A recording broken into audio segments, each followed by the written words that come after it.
That other side to Mr. Pumpkin. I love to dig, yo, the pleasure, finding treasure is a joy I can't express. The kids have to like you.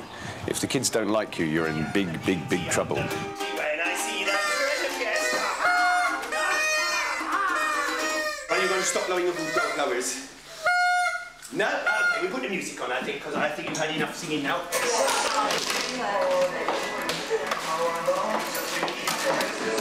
So I finished the songs a bit early there because they were blowing those blower things. It's kind of pointless because I can't concentrate and the kids can't really hear what I'm singing anyway with all that noise going on.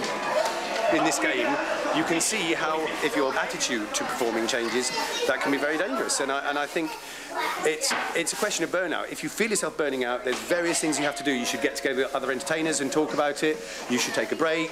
You should read a book. You should learn a new routine. There's many things you can do, but if you're getting to burnout stage, it's really important to do something about it. I've done a party before where a child stood right 2 foot away and called me Mr. Poohead for 40 minutes. Loud. Didn't stop. Mr. Poohead, Mr. Poohead, Mr. Poohead, Mr. Poohead. The rest of the kids didn't care. And you know, it's very tempting that you could lose it. But you can't. You can't lose it. But I'm not saying that everybody's lost their temper, but unfortunately with this job, if you lose your temper, it's high profile. You'd be surprised at people that don't ask whether you're police vetted.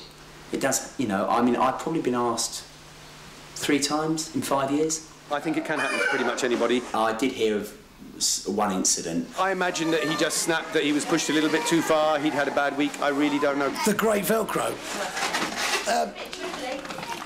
Well, I mean, I've obviously read about him in the papers. My father-in-law pointed him out to me in the Evening Argus.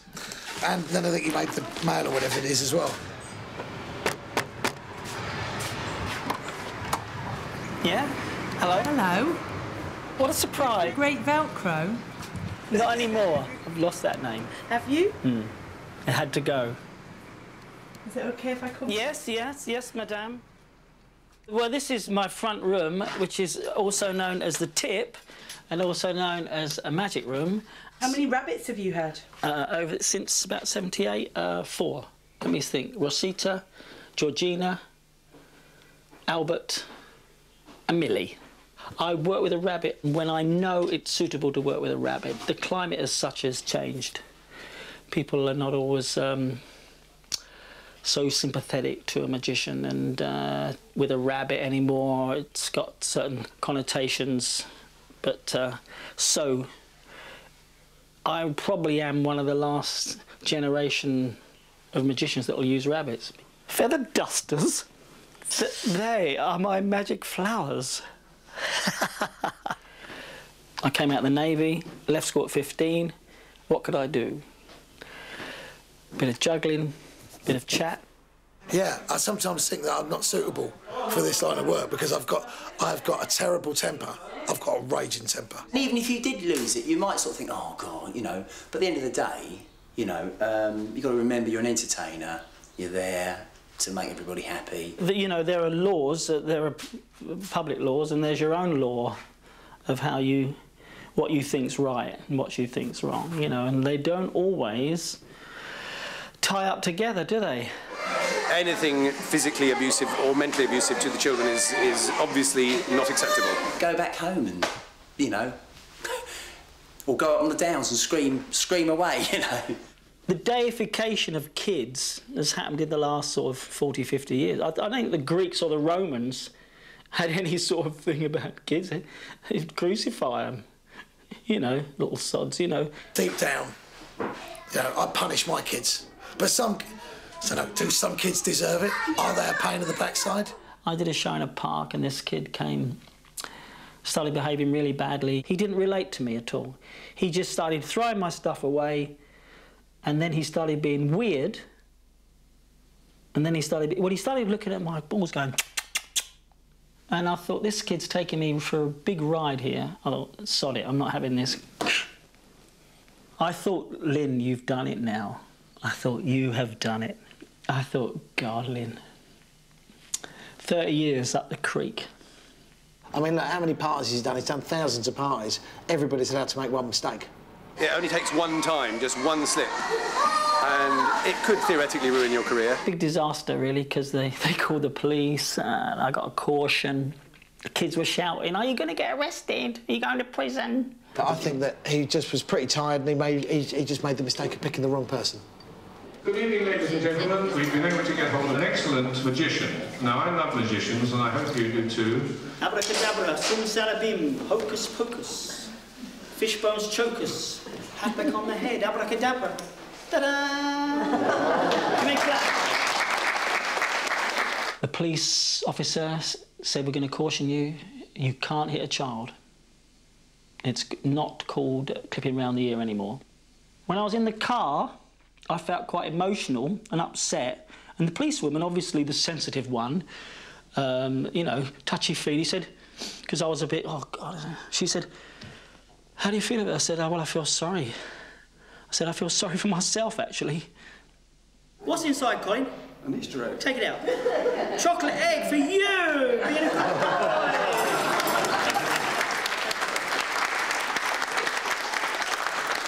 God, I mean, I shouldn't have done it, you know, but I did.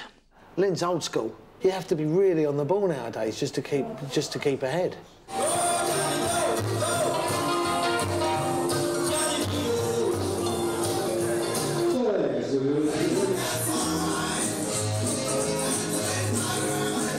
This kid had just pushed the boundary of a 63-year-old man who's lived a bit, lived through Thatcher and Tony Blair.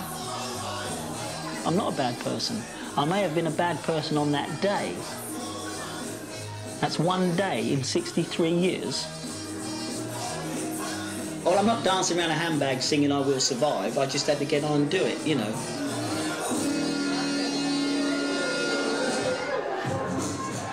Do you think you'll never do the kids' party again? Oh, I will do them on special request. If they want a particularly violent magician, I'll be there. This is a little bit sad. Put your hands up, everybody. Say, how sad? It's a little bit sad, because this is a story about a man called Mr. Pumpkin. Who's Mr. Pumpkin? And do you know what? I'm afraid Mr. Pumpkin's getting a little bit old, you know. Everybody go, "Aww." That's lovely, thanks. Have you been a bit low then? Obviously, when I go and visit my mum, she's not well at the moment, she's very poorly, and so to see somebody deteriorate in such a quick time, although she's still alive, you're grieving now. It's a form of grief, because she's not that person. She's there, but she's not the mum that I used to know. It was a very happy, lively mum, and full of life, but she's just that shell now.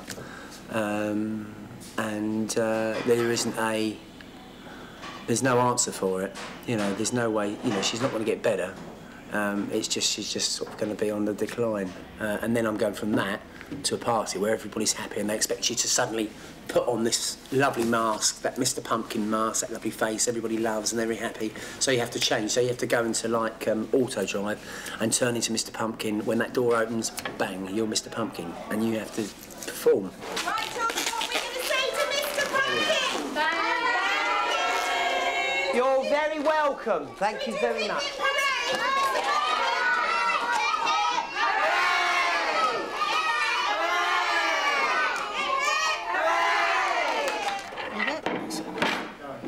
Brilliant. I don't normally eat this, to be honest. Do you guys have really healthy food? Yeah, muesli, a grapefruit, not a whole one, half a grapefruit, sparkling water, no coffee, no tea. Yeah. Don't drink any alcohol whatsoever. Mr. Pumpkin's body is a temple, as they say. Well, it's a good coffee, though. How does a pirate retire?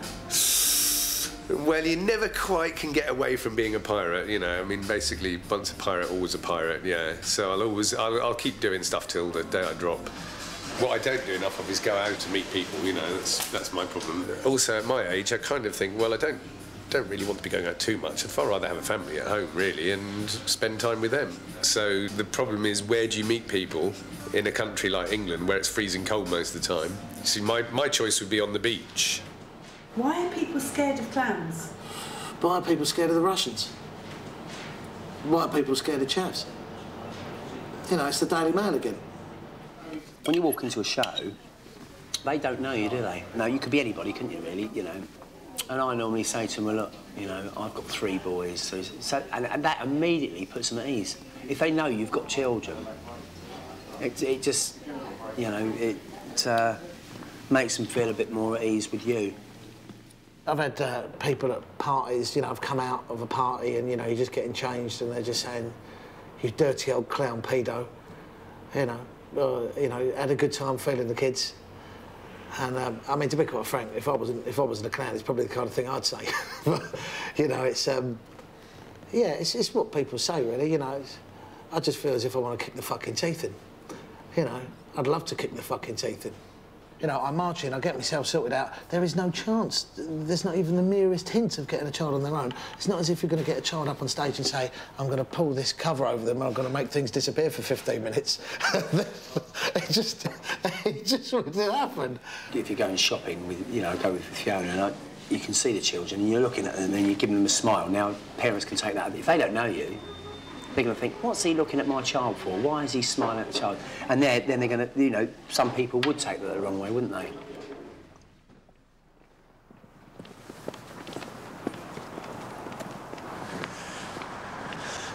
So you really haven't been in here before? No, never. Not even in the old days? No.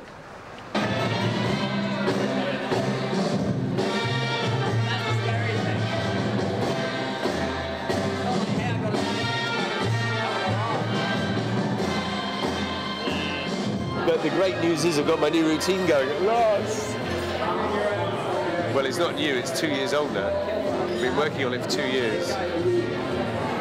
Well, I suppose it's because I take what I do quite seriously. It's any kind of artistic thing, you've got to focus a bit, and the trouble is they just end up with tunnel vision, and that's all you do.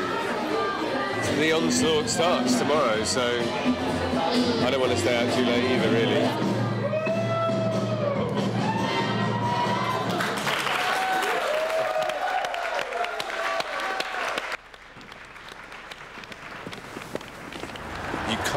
Do a kids' party with a hangover, and the kids will know there's something wrong, and they'll sense it, and they'll pick up on it, and they'll get at every little nick in your armour, every chink in your armour, and they'll get you, and they'll get you, and they'll pull you down, and it'll be awful.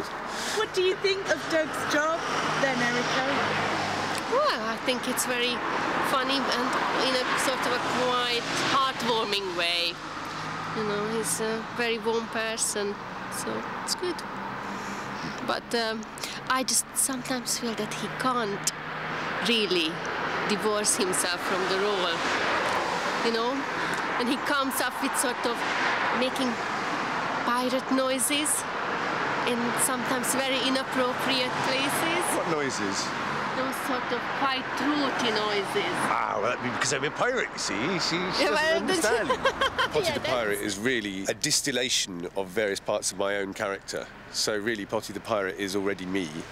So I'm never going to be any different to Potty the Pirate. It's just that there's possibly a little bit more to discover in the real person. Either have to accept him as he is.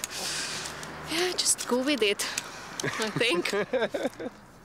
This one is of me, my mum, my dad and Fiona on our wedding day. See if I've got any more here. Oh, this is a good one. You like this one? That's me dressed as Julie and Clary when I was in my band. Wow. Yeah, very camp. Show collar with that extra gay look. And the cycling pants, look. Did men come on to you? Pardon? Did men come on to you when you were dressed like that? Might have done. When I was in the band, Mum used to come and watch me, and she'd put all my makeup on for me. If it wasn't put on properly, she'd tell me, or that wasn't such a good gig, or this was a good gig, or your choke collar's not on properly, Nick. I used to do a bit of Elton John, a bit of Phil Collins, a bit of Queen. So, and she liked to sing as well. She'd whistle. Mum like Nat King Cole. There we are.